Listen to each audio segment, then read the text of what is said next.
Hello नमस्कार, कैसे हो दोस्तों। आशा करता हूँ सभी अच्छे होंगे, कुशल होंगे, मंगल होंगे। और राजस्थान करंट अफेयर क्लास में आपका स्वागत है। और मैं आपको राजस्थान करंट अफेयर के 3 महत्वपूर्ण क्वेश्चनों का विश्लेषण करूंगा और आशा करूंगा कि आप अच्छे से देखोगे। अगर वीडियो अच्छी लगे तो इसको सब्सक्राइब जरूर कर देना, ठीक है दोस्तों। आज का पहला क्वेश्चन के साथ हम शुरू करते हैं।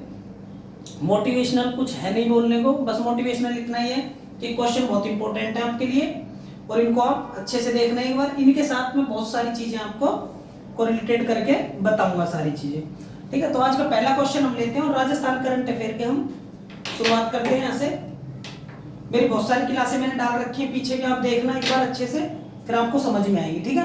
पहला क्वेश्चन आज का, और हम स्टार्ट करते हैं। किस वर्ष तक राजस्थान में वनाच्छित क्षेत्रफल को 3 गुना करने के लिए योजनाबद्ध तरीके से कार्य प्रारंभ किए जा रहे हैं। किसी कार्य का लक्ष्य लेने के लिए हमको कुछ न कुछ मुहिम चलानी पड़ेगी, किसी चीज में ग्रोथ करना पड़ेगा। उसी तरीके से यहाँ पर योजनाबद्ध तरीके से कार्य प्रारंभ किए जा रहे हैं, किसमें, वन क्षेत्र में, ठीक है ना, वन क्षेत्र में। और आज की डेट में राजस्थान में जो वन है, कितने वन है, वन रिपोर्ट कब आती है, कहां से आती है, वो सारी चीजें मैं आपको बताऊंगा। उससे पहले आप देख लो कि ये किस वर्ष तक राजस्थान में, किस वर्ष तक, मैन क्वेश्चन है इसका, मैन आंसर होगा किस वर्ष तक। तो किस वर्ष तक का लक्ष्य रखा है, तो 2040 का लक्ष्य रखा गया है। 2040 तक जैसे 20% है तो 60% करने का लक्ष्य है, ठीक है। जैसे राजस्थान में 25% है तो 75% करने का लक्ष्य है, ठीक है। इतना 3 गुना करने का। तो मैं आपको बता देता हूं कि 2040 ऐसी साल का ऐसा अनुमान किया गया है, उसमें आपको ये पढ़ने को मिलेगा। और 2040 तक तो देखते हैं क्या होता है। इस क्वेश्चन का यहां पर हो गया। अब हम देखते हैं इसके साथ जो भी इंपॉर्टेंट चीजें होती है वो देखते हैं।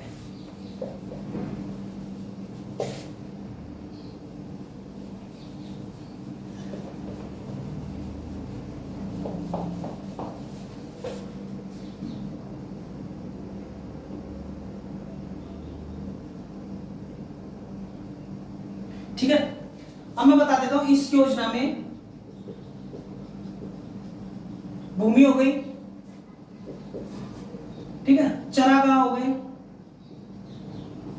देखो भूमि, चरागाह ये सारे वन में ही आते हैं, ये सारे वन क्षेत्र में ही आते हैं, ठीक है ना।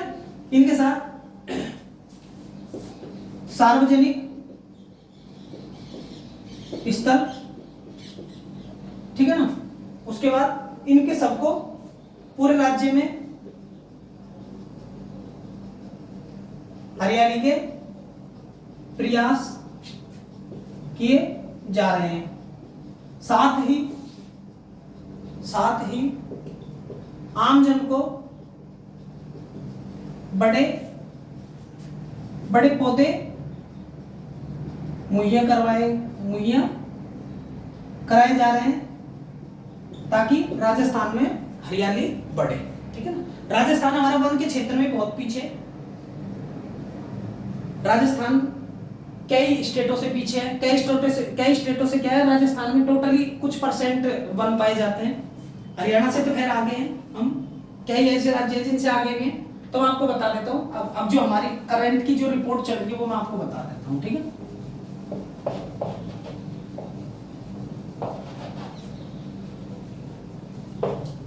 उत्तराखंड की राजधानी है, उत्तराखंड की राजधानी, और वो है देहरादून, ठीक है। और देहरादून से वन रिपोर्ट आती है, और वन रिपोर्ट कब आती है, द्विवार्षिक है, 2 वर्ष में एक बार आती है। कितनी वर्ष में, सबसे पहले आई थी 1987 में, ठीक है। 1987 से लेकर अब तक 2021 तक, 21 में लास्ट रिपोर्ट आई है, तो 17वीं रिपोर्ट आई है, 17वीं वन की रिपोर्ट आई है। अब उसमें क्या क्या बोला गया है, टोटल इंडिया में टोटल वन की बात करते हैं तो 24.62% वन है। कितने वन है टोटली, 24.62% वन है। अगर हम बात करते हैं सबसे ज्यादा वाला क्षेत्र ज्यादा वाला राज्य तो वो है कौन सा, एमपी, और मध्य प्रदेश की राजधानी भोपाल है। अगर हम बात करते हैं कम की तो मात्र 5.42% कहां पर है, ये तो राजस्थान में है, ये तो राजस्थान में। सबसे कम है हरियाणा में, हरियाणा में टोटल सबसे कम वन है, ठीक है। अगर परसेंटेज की बात करते हैं, प्रतिशत की बात करते हैं, तो मिजोरम सबसे ज्यादा रखता है, सबसे ज्यादा वन है 85.42%, ठीक है। खुद के राज्य का 85.42% है, ठीक है। अगर हम उसी तरीके से हम बात करेंगे, देखो जो वन नीति है, वन नीति हमारी 1988 की चल रही है, ठीक है ना। कब की चल रही है, 1988 की वन नीति हमारे अभी भी चल रही है। उसके बाद बात करते हैं, अगर हम राजस्थान की बात करेंगे, राजस्थान में सबसे ज्यादा उदयपुर डिस्ट्रिक्ट में वन पाए जाते हैं, उसके साथ ही सबसे कम चूरू में पाए जाते हैं, सबसे कम वन की बात करता हूं। और राजस्थान के 8 जिले पूरे राज्य का 50% वन रखते हैं, ठीक है ना। अब उसमें बात करते हैं, जैसे बूंदी हो गया, अलवर हो गया, कोटा हो गया, प्रतापगढ़ हो गया, चित्तौड़गढ़ हो गया, उदयपुर हो गया, डूंगरपुर बांसवाड़ा हो गए, ये वाले क्षेत्र है ना, तो वो 8 जिले हैं जो 50% राजस्थान के कुल का 50% वन रखते हैं, ठीक है। अब हम बात करते हैं आगे चलकर,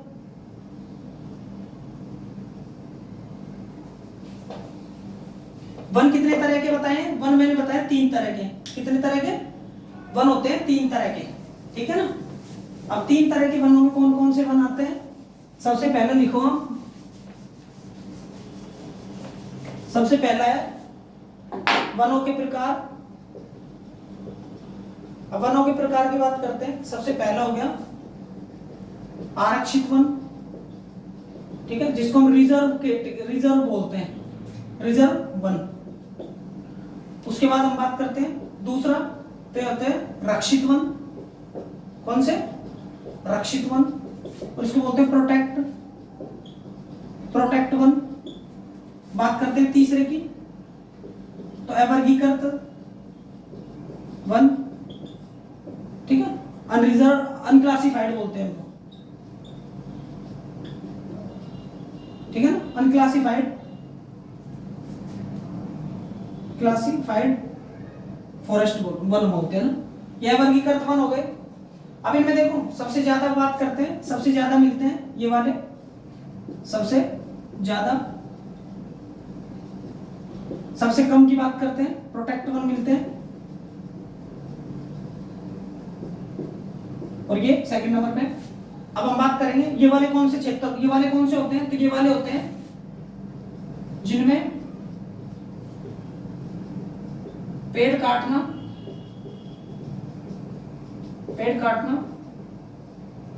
पशु चराना निषेध है, क्योंकि यहां वन्य जीव ज्यादा है। उसकी बात करते हैं रक्षित वन की, यहां पर सूखे पेड़ काट सकते हैं, सूखे पेड़ काट सकते हैं, साथ में चरागाह भी, मवेशियों को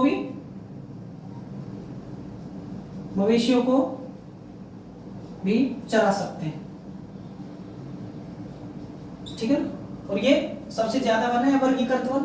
3 तरह के वन मैंने आपको बता दिए। अब हम आते हैं थोड़ा सा आगे, सबसे ज्यादा क्षेत्र में है ये वन, ठीक है ना। अब हम बात करते हैं राजस्थान की। राजस्थान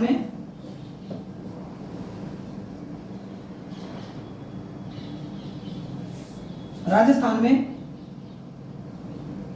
9.60% खुद के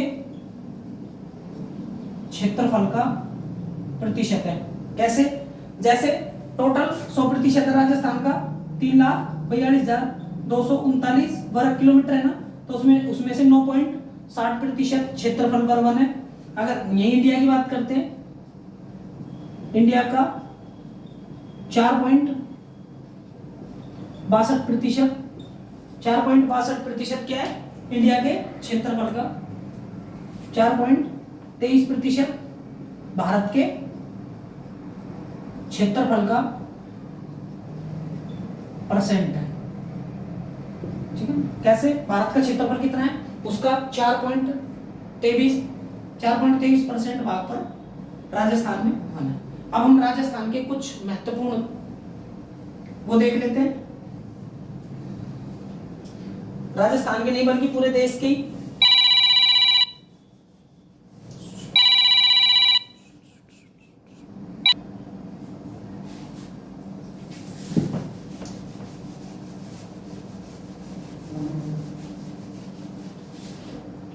अब हम देख लेते हैं कुछ महत्वपूर्ण, जैसे कि एक तो होता है अपिको आंदोलन, एक होता है चिपको आंदोलन, ठीक है, एक होता है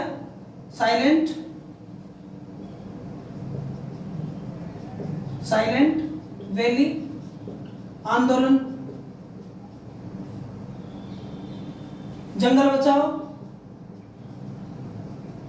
बचाओ अभियान, उसके साथ एक होता है विश्नोई आंदोलन। ये सारे आंदोलन है वो कुछ महत्वपूर्ण आंदोलन है। उसके बाद अब देखो, ये वाला अपिको आंदोलन है, कर्नाटक में होता है। उसके बाद चिपको आंदोलन है, उत्तराखंड में होता है। टिहरी गढ़वाल दो जिले हैं, ठीक है। उसके बाद साइलेंट वैली होता है केरल में, जंगल बचाओ बिहार में होता है।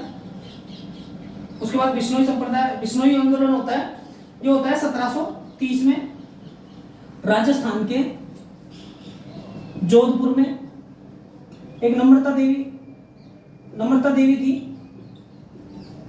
ठीक है ना, नम्रता देवी थी, नर्मदा देवी थी, क्या नाम था उनका, जिन्होंने अमृता देवी थी, सॉरी नम्रता नहीं थी, अमृता देवी थी, अमृता देवी जी। इन्होंने 363 विश्नोई लोगों को, विश्नोई संप्रदाय के लोगों ने जान दी, पेड़ों के आगे खड़े हो गए, वो एक जुनून जज्बा दिखाते हुए और अपनी प्राणों की आहुति दे दी। किन्होंने? विश्नोई संप्रदाय के 363 लोग थे उन्होंने, और अमृता देवी जी थी, इन्होंने अपनी अहम भूमिका निभाई और ये अपने पेड़ों के लिए न्यौछावर हो गए। ये सारे आंदोलन आप लिख लेना, एक बार याद कर लेना, ठीक है ना, ये आंदोलन याद कर लेना। अब मैं आपको बता देता हूँ, ठीक है। 1900 ये आपको अपिको है ना, 1983 का है। कब का है? 1983 का अपिको आंदोलन, जो कहां पर होता है? कर्नाटक में होता है अपिको आंदोलन, ठीक है ना। और चिपको आंदोलन होता है वो 73 में है, चिपको आंदोलन 1973 में, ठीक है। और जो जंगल बचाओ वो है 1982 में, 1730 में लिख लिया। और अब कौन सा बचा है? साइलेंट वैली बचा है ना, साइलेंट वैली। हाँ, तो साइलेंट वैली और टिहरी ये 73 में होते हैं, 1973 में, 1983 में, 1982 में और 1730 में, ठीक है। हम अब नेक्स्ट क्वेश्चन देखते हैं, उसी के साथ मेरे साथ बने रहिए। सेकंड क्वेश्चन की ओर चलते हैं।